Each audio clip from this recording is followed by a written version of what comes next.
today comes from John chapter 2, verses 1 through 11. On the third day, a wedding took place at Cana in Galilee. Jesus' mother was there, and Jesus and his disciples also had been invited to the wedding.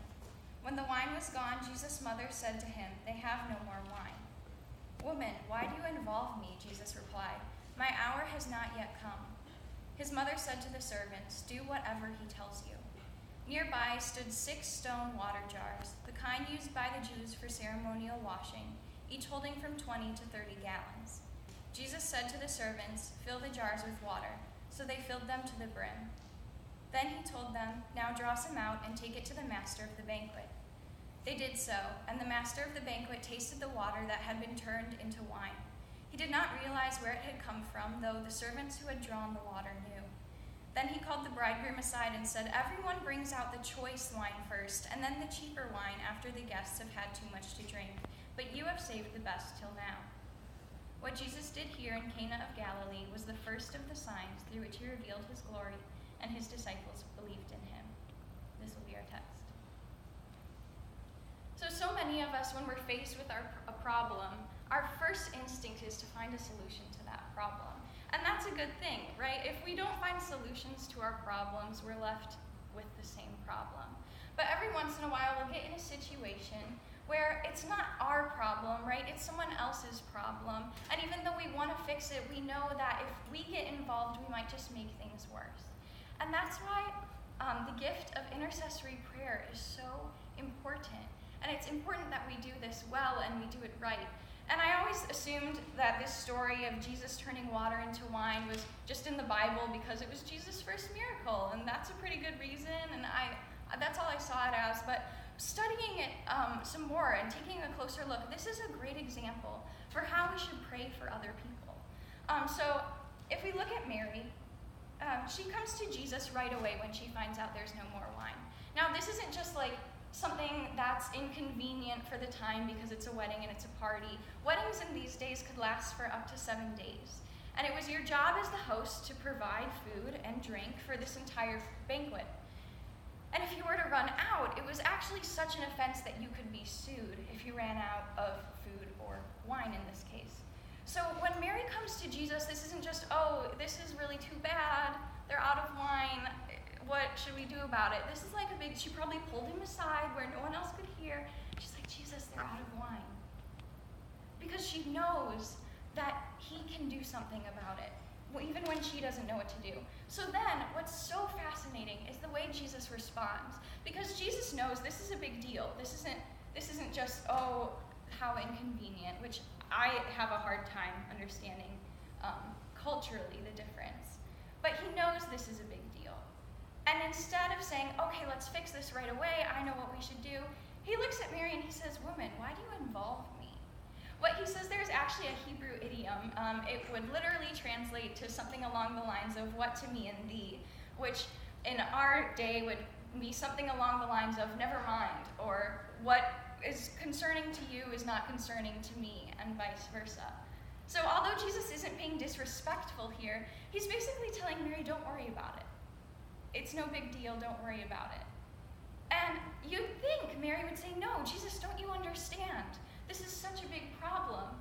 And how many times do we do that in our lives when we pray to God and we're waiting for a response? We're waiting for him to say, "Okay, here's how you're going to solve it. I got it. Just go do this. It's been blessed. You got it." And we don't hear that from God, and we get mad.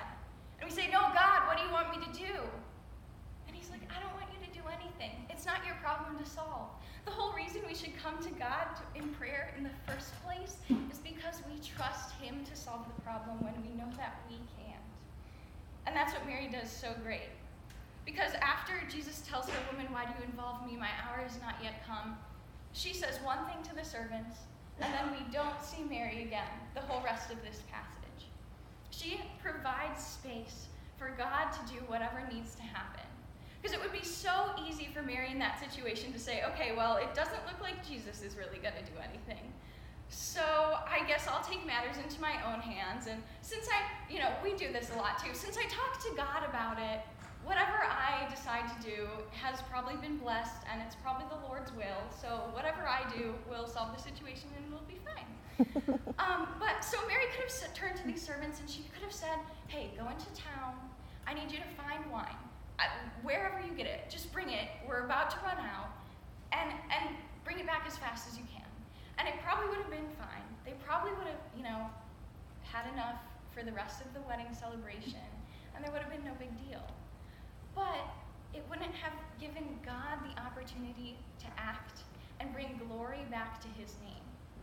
So what happens next is where Jesus acts. He tells the servants to go fill 6 jars of water. Now, these were Jewish cleansing jars. They held a whole lot of water, 20 to 30 gallons. So total, that's 120 to 180 gallons of water. If we want to think of this in terms of like wine bottles, that's at least 600 bottles of wine. So this is like a lot of liquid.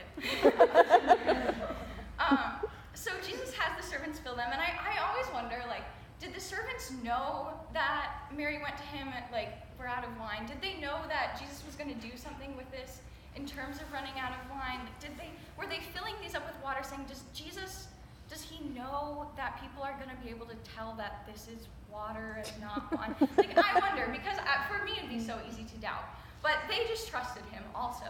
They trusted him, they filled it with water, they're like, okay, we did this, now what do you want? He says, go bring it to the master of the banquet. And the master tastes it, and it's high quality.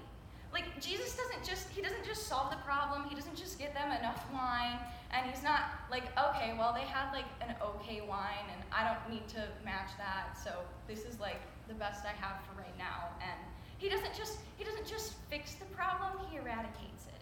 He gives enough so that they don't have to worry the rest of this celebration about running out of wine. He gives them high quality wine because God only ever gives us his best.